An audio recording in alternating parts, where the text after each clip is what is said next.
Hari-hari kemenangan pembalap Ducati Lenovo Marc Marquez berlanjut dengan posisi pertama yang diraih pada balapan sprint MotoGP Americas 2025.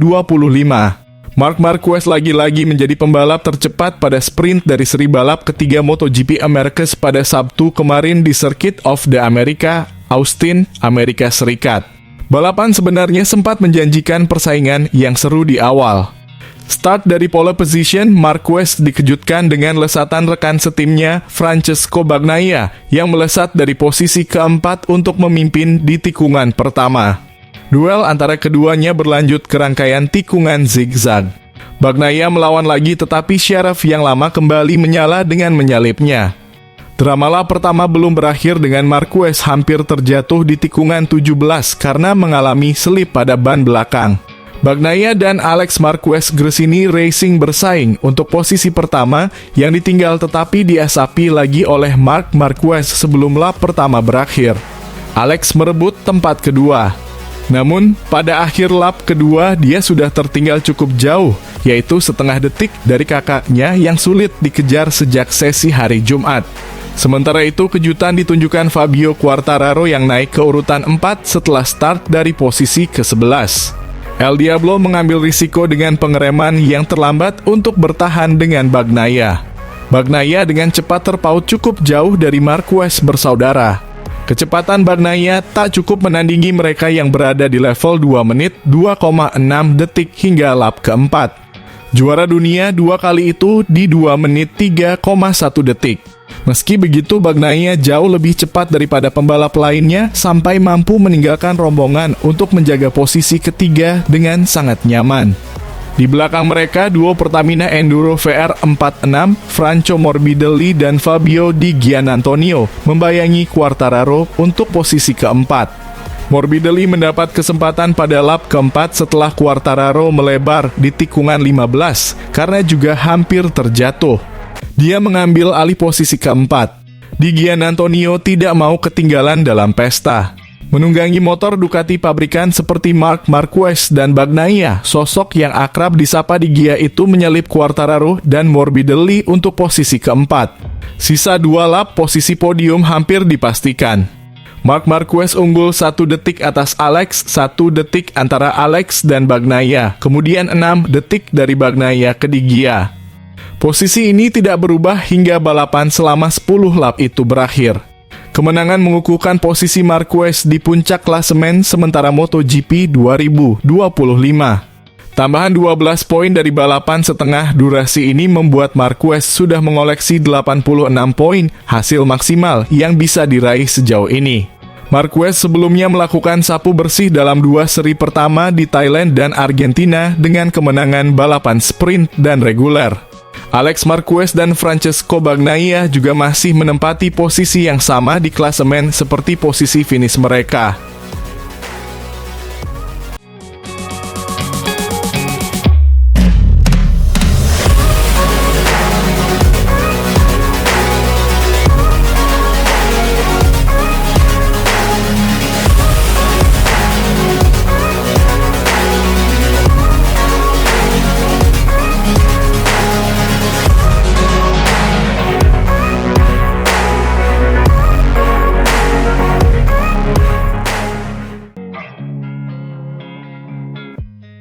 Pemimpin klasemen Marc Marquez bangkit dari kecelakaan pagi dan memimpin latihan Jumat sore di MotoGP Americas 2025.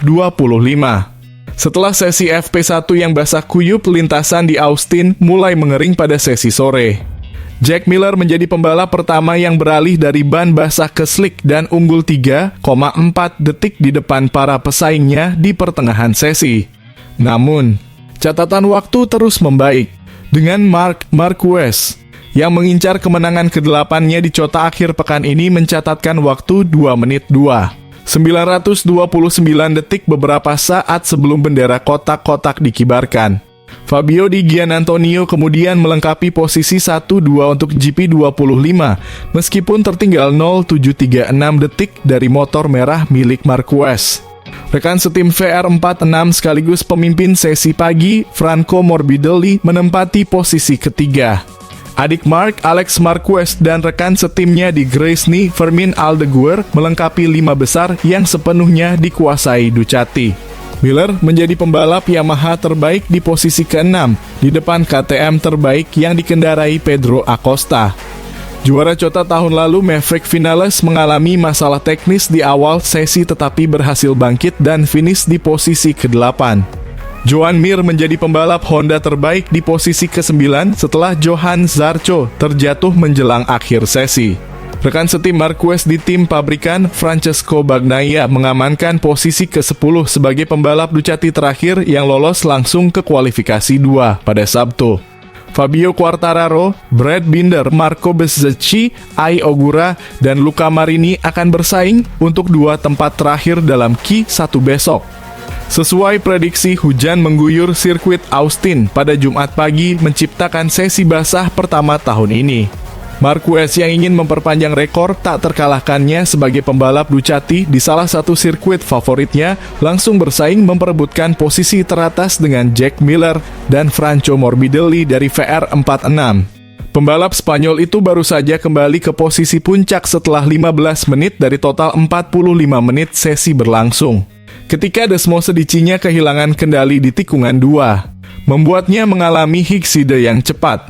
Beruntung, Marquez tidak mengalami cedera dan bahkan membantu mendorong motornya ke trailer yang membawanya kembali ke paddock.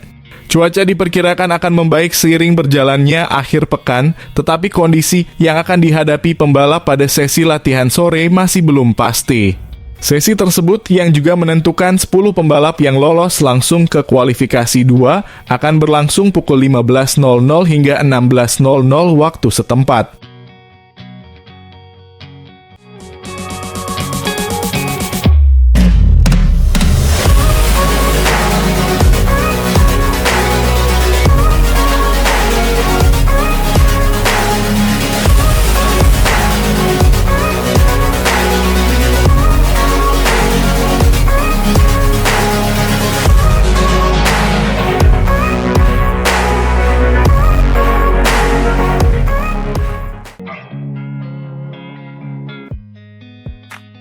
Gelaran MotoGP Amerika 2025 semakin dekat dan semua mata tertuju pada satu nama yang selalu mencuri perhatian Marc Marquez.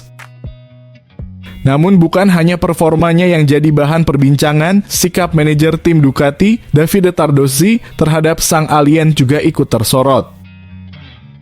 Dulu sering melontarkan kritik tajam, kini ia harus berhadapan langsung dengan kenyataan bahwa Marquez adalah ujung tombak Ducati.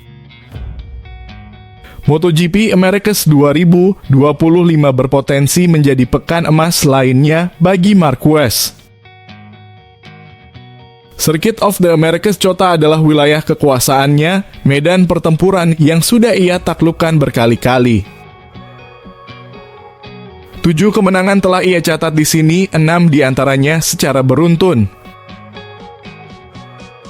Bahkan, sejak debutnya di kelas Premier pada 2013, ia langsung membuktikan diri sebagai raja di trek ini. Tak heran, sirkuit kidal sepanjang 5,51 km dengan 20 tikungan ini menjadi favoritnya. 11 tikungan ke kiri dan 9 ke kanan, cocok dengan keunggulan natural Marquez yang begitu agresif di tikungan kiri. Jika ia kembali menyapu bersih kemenangan di seri ketiga ini, maka Ducati Lenovo benar-benar telah membuat keputusan terbaik dengan menggaetnya. Namun, yang tak kalah menarik dari kemenangan Marquez adalah dinamika hubungan antara dirinya dan Tardozzi. Sang manajer Ducati dikenal vokal, ekspresif, dan tidak ragu mengkritik siapapun, terutama saat Marquez masih berbaju Repsol Honda. Dulu Tardozzi kerap mencibir gaya balap agresif Marquez yang ia anggap terlalu berisiko. Kini, Marquez ada di kubu Ducati. Apakah itu berarti Tardozzi berubah sikap? Tidak. Jawabnya tegas seperti dikutip dari Motosan. Ketika saya mengatakan sesuatu, ya begitulah adanya. Menurut Tardozzi, kritik yang dulu ia lontarkan selalu didasarkan pada objektivitas. Kini ketika mereka berada di tim yang sama, semua perbedaan itu bukan lagi masalah. Saya tidak ada masalah mendiskusikan semua ini dengan Mark. Saya kenal dia, dia kenal saya. Tardosi juga mengungkap bahwa di masa lalu, setiap kali ia mengkritik Marquez, sang pembalap juga tak tinggal diam. Mark selalu punya pandangannya sendiri dan saya mendengarkan. Namun, musim ini berbeda. Marquez kini memiliki motor yang kompetitif, tidak lagi berada dalam situasi yang memaksanya mengambil risiko ekstrem. Dia akan melakukan apa yang menurutnya terbaik untuk dirinya sendiri. Kita lihat saja bagaimana tahun ini berjalan. Tardosi juga percaya bahwa dengan motor yang jauh lebih mumpuni, Marquez tak perlu lagi berjudi dengan manuver-manuver gila seperti dulu. Dulu dia sering dipaksa mengambil langkah ekstrem karena motornya kurang kompetitif. Tapi kini, Marquez bisa lebih tenang, lebih strategis, dan mungkin lebih tak terbendung. MotoGP Amerika 2025 bukan hanya soal siapa yang menang. Ini adalah kisah transformasi persaingan yang berubah menjadi aliansi dan pertarungan seorang legenda di sirkuit yang sudah seperti rumahnya sendiri. Apakah Marquez akan kembali berdiri di puncak podium? Kita tunggu saja jawabannya akhir pekan ini.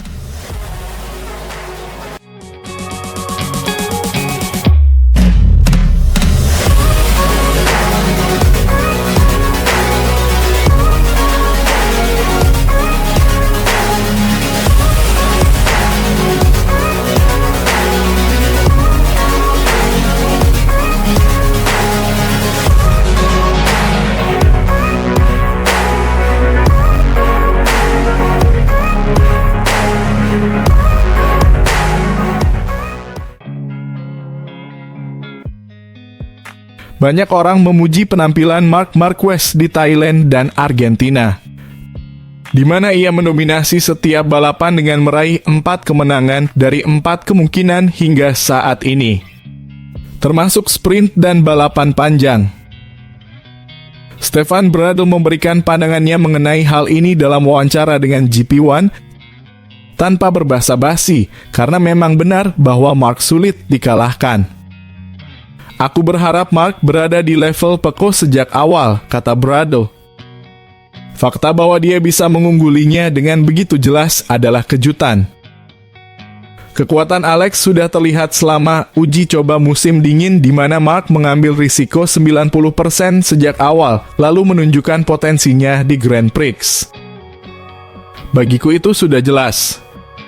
Aku berada di Thailand sebagai komentator televisi untuk Servus dan menurutku kepercayaan diri Pecco sudah terguncang setelah sprint hari Sabtu, ungkapnya dengan jujur. Selain itu, pria asal Jerman tersebut menyoroti apa yang ia rasakan di Thailand di Buriram.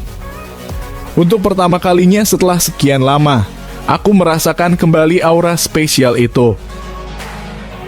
Auranya si tak terkalahkan yang telah menyelimuti Marc selama bertahun-tahun di Honda dan kini juga bisa dirasakan di seluruh garasi Ducati. Dengan media dan para penggemar, dia telah mendapatkan kembali sesuatu yang istimewa itu. Pecco sekarang jelas menjadi nomor 2. Sungguh luar biasa akhirnya setelah lebih dari 5 tahun, kita memiliki seorang superstar seperti dia kembali memimpin kejuaraan dunia. Aku merasa ini sangat menarik karena MotoGP memang membutuhkan perubahan ini saat ini, ujar pembalap uji coba HRC itu. Sungguh luar biasa akhirnya setelah lebih dari 5 tahun, kita memiliki seorang superstar seperti dia kembali memimpin kejuaraan dunia dan berada di posisi teratas. Jorge Martin adalah pembalap yang sangat cepat, tetapi dia tidak memiliki aura spesial seperti Marc, tegas Bradl. Gigi D'Aligna telah melakukan banyak hal dengan baik di Ducati. Tahun lalu dengan GP24, dia membawa ke trek versi yang sangat ditingkatkan dari GP23. Motor ini kembali memberikan dorongan teknis yang signifikan. Mark mengatakan tahun lalu bahwa dia bisa menantang Pecco dan Jorge Martin jika dia memiliki motor pabrikan 2024.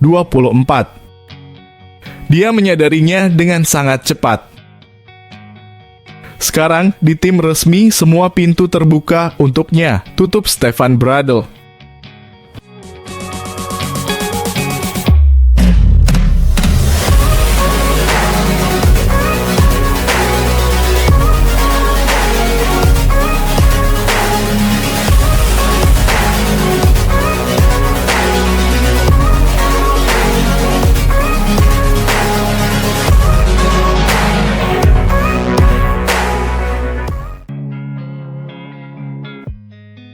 Marc Marquez kembali membuktikan dirinya sebagai penguasa di MotoGP.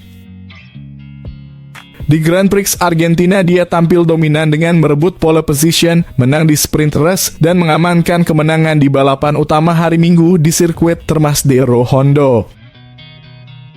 Dengan hasil ini, Marquez mengulang kesuksesannya di seri pembuka musim di Buriram, semakin mengukuhkan posisinya di puncak klasemen.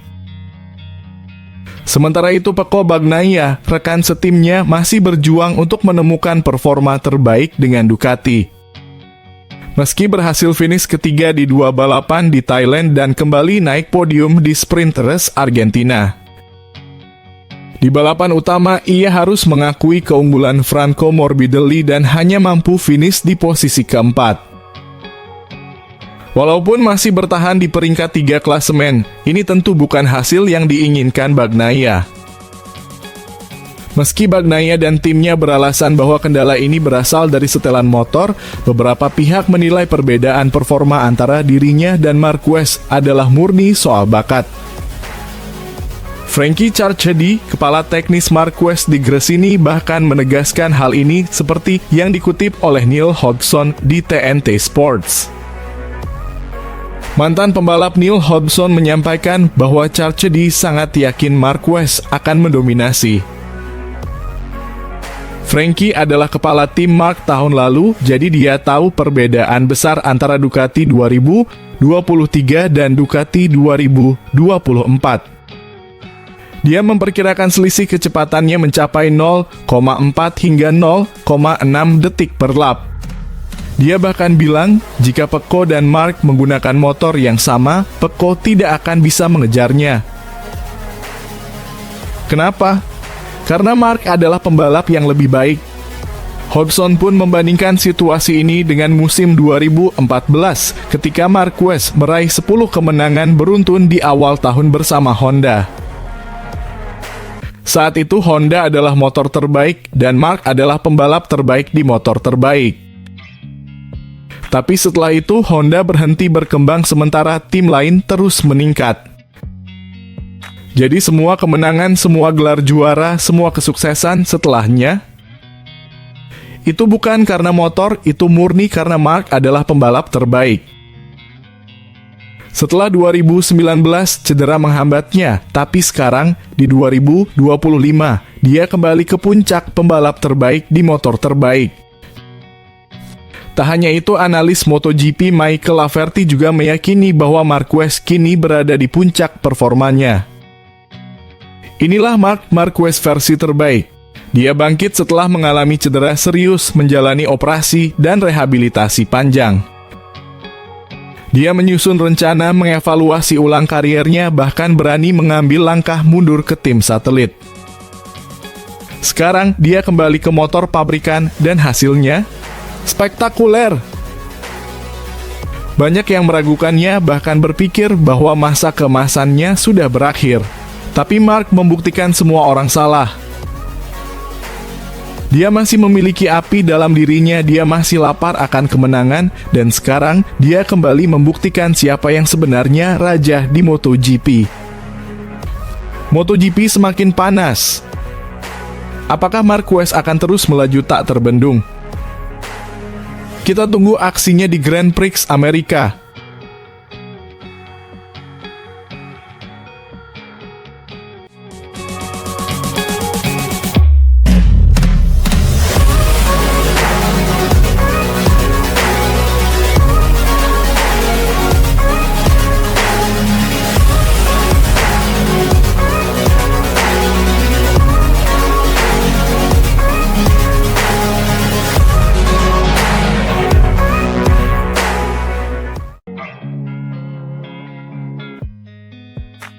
Manajer legendaris asal Genoa, Carlo Pernat, yang menangani Bastianini baru-baru ini melempar klaim mengejutkan. Menurutnya GP23 yang dikendarai Marc Marquez tahun lalu berbeda dengan yang digunakan oleh Alex Marquez, Bezzecchi, dan Di Giannantonio. Pernat mengisyaratkan bahwa Daligna telah mengubah strateginya, bahkan menyempurnakan mesin milik Marc, sesuatu yang ia anggap merugikan Bastianini. Pasalnya, pembalapnya itu gagal meraih peringkat ketiga di klasemen dan kehilangan bonus finansial yang sangat menggiurkan.